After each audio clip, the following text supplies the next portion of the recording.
With summer here, and by summer I mean astrophotography season, Raymond and I were planning our first Camp Astro.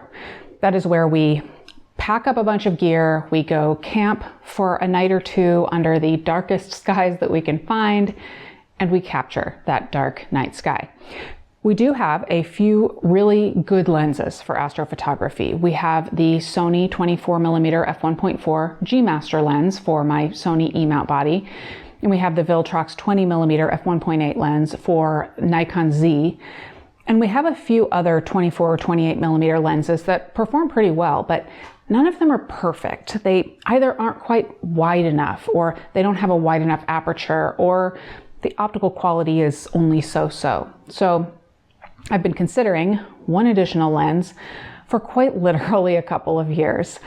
I have heard a lot of good things from a number of people about the Sigma 14mm f1.8 DG HSM art lens and the 20mm f1.4 DG HSM art lens. But I was never able to figure out which of them I wanted, 14mm or 20mm, and for which mount, so my decision stalled. But then a couple of months ago, Raymond and I put our heads together and we came up with a plan. And Sigma was kind enough to lend me the two lenses to help me make the decision. Now, this video is not necessarily a review of the lenses. Rather, in this video, I will tell you about my scheme. I'll share how I tested the lenses for both astrophotography and also for landscape photography, and then what we decided and why. And of course, I will share results from each lens. Before we jump into that, if you are new here, hello, my name is Leigh. I share videos every week on anything where you might have a camera in your hand. Gear reviews, technique, travel, the outdoors. If that sounds interesting to you, subscribe. And I do also have a channel membership option. My members see my complete courses, and I also share an exclusive video with them every week. I shared a behind the scenes of my testing of these two lenses in one video, and in another recently I shared how I edited some of these night sky photos. Click the link in the description to learn more about channel membership, to see those courses and those videos, and to find out what else is included in channel membership. All right. These lenses. First, let me tell you a little bit about them. Neither is a new lens. In fact, these are not even in the newest line of lenses from Sigma that are designed for mirrorless cameras. That does not mean that they aren't top-notch. They absolutely are in terms of clarity and weatherproofing. They're in Sigma's art line, which means amazing.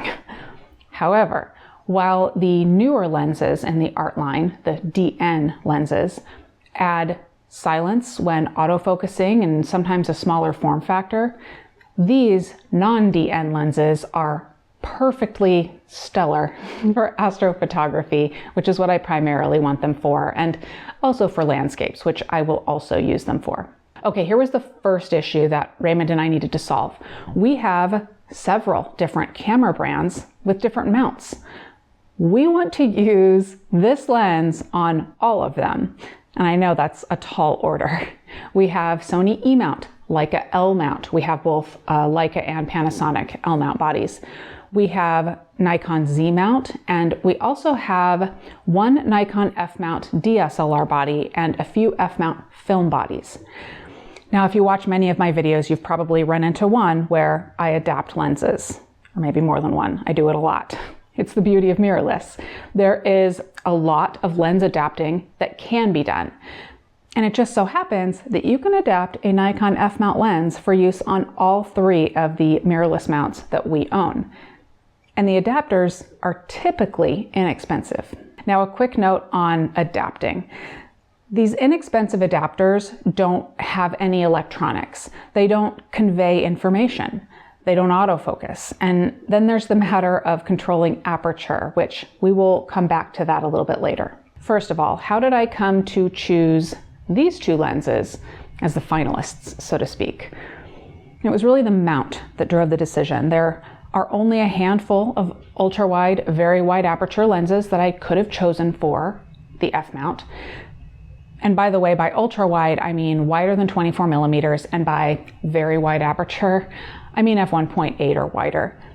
Nikon has an f-mount 20mm f1.8. It even has the capability to use screw-on filters. And the filters would come in handy for my full spectrum camera, but I decided that the f1.4 aperture of the 20mm Sigma lens was more attractive. Plus, there is a company or two that make filter adapters for the Sigma 20mm, and I might be able to find a company that will make the type of filter that I want for it. That's another story that I won't go into detail on in this video, but I like to use a hydrogen alpha plus visible light filter on my full spectrum camera for astrophotography, and they're not easy to find. Another point in Sigma's corner over the Nikon lens is that Sigma has a program where they swap mounts for you for a fee. You send your lens to them and they send it back with a different mount. So if I ever decide that I want to do that, I can convert it to E mount or L mount. Hence, the two Sigma lenses were the two finalists. Jumping back a bit, why is f1.8 or f1.4 important to me? In short, the wider the aperture, the better for night sky photography. And to go into a little bit more detail, the extra wide aperture allows me to use a faster shutter speed and or a lower ISO sensitivity. And certainly a lower ISO sensitivity is great, that means less noise, but even though my camera is on a tripod, don't underestimate being able to use a slightly faster shutter speed. If you have a high megapixel camera, say over 24 megapixels or so, the old 500 rule doesn't necessarily work anymore. You need a faster shutter speed if you want to be able to zoom in and see pinpoint stars. Using the 500 rule is generally fine if you don't want to zoom in, but if you do, you'll see little lines rather than pinpoints. And I don't always feel that I need the capability to zoom, but sometimes I like to have my time lapses zoom in as they go, or just check it out. And I just like to have the ability to use that faster shutter speed and keep the ISO sensitivity a little bit lower. Okay, so I have explained my scheme and why I ended up looking at these two lenses over anything else. How did I test them? And what did I think? I went out for both astrophotography and for landscapes. I used them on several cameras, and this is what I found, starting with the 20mm f1.4 lens. The 20mm works well on everything. Obviously, f-mount works seamlessly, but I even used it on our Nikon F6 film camera, and I can put this lens on any of my interchangeable lens bodies. Using it on my Nikon Z7 with the FTZ adapter even retains autofocus, and lens and aperture information comes over in the metadata of the image file. On Sony E and Leica L mounts, one note is that the adapter has to have aperture control to widen or stop down the aperture.